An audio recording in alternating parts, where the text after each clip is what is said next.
The kingdom of God versus the kingdom of man. 1 Samuel 22. In chapter 22 of 1 Samuel, we are provided a stark contrast of two kingdoms. Though David is not yet king and is currently on the run from Saul, he's beginning to attract followers and to build, however small, a fiefdom of his own. As a man after God's own heart, and as the lineage through whom God will choose to birth his own son, David's lordship reflects the kingdom which God intends to build through the coming Messiah.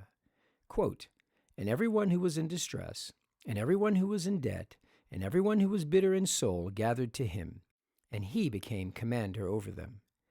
Jesus too made it clear that he was a kingdom of outcasts. When asked why he ate with tax collectors and sinners, Jesus replied, "It is not the healthy who need a doctor, but the sick. I have come to call not the righteous, but sinners."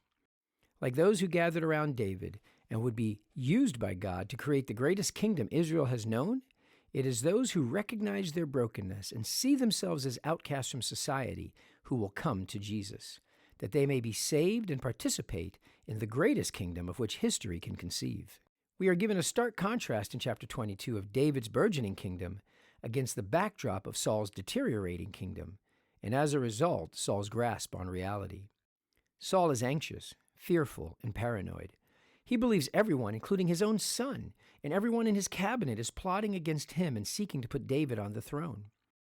Such a downward spiral that is leading Saul into what today would be diagnosed as depression and schizophrenia, but manifests itself in each of us differently, is always the result of sin, open rebellion against God. And yet, instead of repenting, in hopes of saving his mind, his life, and most importantly, his soul, Saul multiplies his sin by having the priests of Nob killed. Sin doesn't just separate us from God, it begins to corrupt us until it distorts our very view of life. As Jesus taught, the eye is the lamp of the body, so if your eye is healthy, your whole body will be full of light. But if the eye is bad, your whole body will be full of darkness. If then the light in you is darkness, how great is the darkness? There is no light other than God. And Jesus here is warning us that if we are not seeking first God's kingdom and his righteousness, like Saul, we are sure to be consumed by darkness. Though Saul at one time knew God intimately, he had a heart like that of the seeds that fell among the thorns.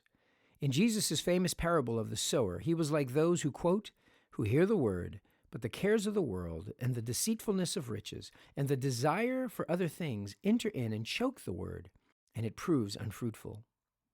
Where is your eye? What are you focusing on? Are you like those who see yourself as an outcast of this world, seeking for a home with the coming king? He welcomes you to come and find shelter and rest. The alternative is the illusion of control amongst those apparently in power, but anxious, fearful, and paranoid that they will lose it all. As Jesus warned, do not lay up for yourselves treasure on earth, man's kingdom, where moth and rust destroy and where thieves break in and steal. But lay up for yourselves treasures in heaven, God's kingdom, where neither moth nor rust destroys, and where thieves do not break in and steal. For where your treasure is, there your heart will be also.